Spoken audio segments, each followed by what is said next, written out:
Yeah, my music was in a box for 5 years till I met this one guy giving him a ride to the middle of nowhere, Wisconsin one night. Yeah. Come to find out this dude working with Grammy Award winners, artists that's selling platinum records. I can't tell you who he is, but he's a pretty cool dude.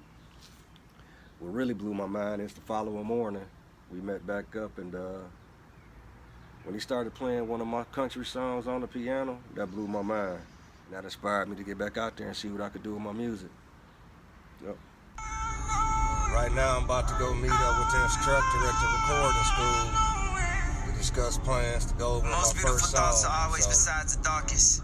I'll keep y'all posted to let you know how the meeting go. I've never been afraid to try something at least once, regardless of how people felt about it. Either you're gonna have a plan or be a part of somebody else's plan. So, of course, I'm gonna sing the song and see how things go, and hopefully people like it.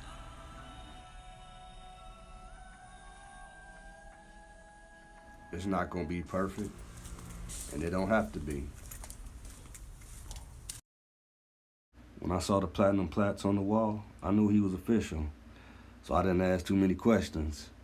He came in, got straight to work, tuning, setting up the microphone, hitting a few buttons here and there, hitting a couple chords on the guitar. Sounded strange for a second. Then out the blue, we was rocking. I couldn't believe it. He even had me singing, but y'all can't hear that yet. Sorry, y'all. As you can see, the meeting went better than I thought. We actually started rocking out right then and there. And that's the type of producer, engineer you want to work with, somebody that's enthused about your music and could hear your vision and actually don't mind, help you put your music together. Just like day one, we rocking and rolling pretty much as soon as I get there. Crack a couple jokes and straight to work. That's one thing I like about Mr. Bo. Pretty cool dude, but straight to business. Edit this sucker up and send it to you, and then we'll do another. Today I had a few questions, and Mr. Bo didn't mind answering We're them. getting pretty close. So basically, what would you label this? What would you call this second session? What would you can't be afraid of producer. You got to be able to ask them questions. What would you say? This one? Yeah. Lead vocals. Lead vocals, okay. Lead vocals. First one was pre-production. That's what we call it, pre-production. Planning, mapping, which right. we got her done. Then the second, vocals. And then the next one would be... After giving him little input, he went right back to work, tuning. I could tell right here he getting excited, but I knew he heard something else. When he grabbed that guitar and that little pick, got to talking about this guy here, I knew something was coming. Starting to hear pings and piles and shit. And all of a sudden, I started hearing something. Oh man, when it got to this point right here, this when I got excited.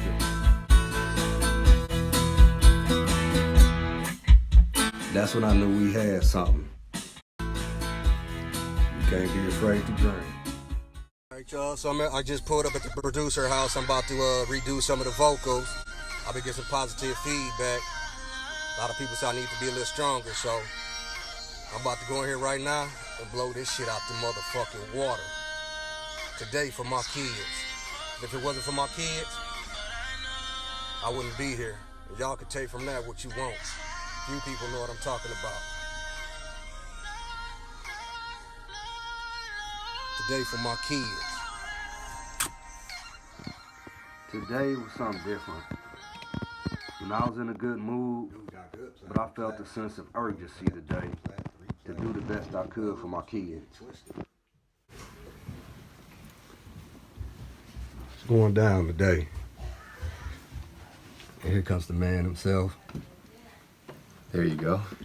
With all the feedback I've been getting and listening to the song myself, I knew I wanted more cowbells, a little bit more guitar, and he listened. You know what I mean? To make it sound cooler.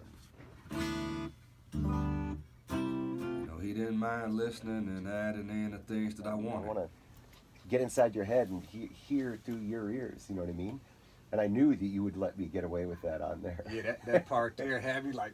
I know. It's bumping. It's something you said. You said you wanted to like a people dancing in a club, like line dancing, Yeah. but but informed of hip hop. Right. Yeah, so that's where that. Cowboy. Y'all should hear the part of the song that we talking about. It's off the chain. So close. Oh my. Dude, that's so fucking awesome. You like that? Yeah, I do. We'll put it down in the mix, and it's kind of like, it's like funny. You know what I mean? It's comical. Is there more on this? For sure. That's the shit right there. That's it. That's awesome. I was more relaxed today and enjoying the changes that we was You know, making. maybe what we should do on this part is have a bunch of you, since it's the climax of the song, kind Okay. of, like a bunch of Martins All right. bolted together. That might be You can cool. never have enough Martins. When I went to redo this part of the song, for some strange reason, the whole right side of my body started to tremble. Yeah, I want to get a bunch. Had to stop and catch myself for a All of sudden, second. a huge gang there. You have too many. Little did I know, a few hours after recording, my baby had been rushed to the hospital, later on diagnosed with type 1 diabetes. Now she pulled through, doing good. My baby tough as nails, but I burnt her out on the song when I picked her up from the hospital. You know, my kids mean the world to me. If it wasn't for my boys, or my 3 beautiful daughters, you know, ain't no telling where I'd be. You can never have too many Martins.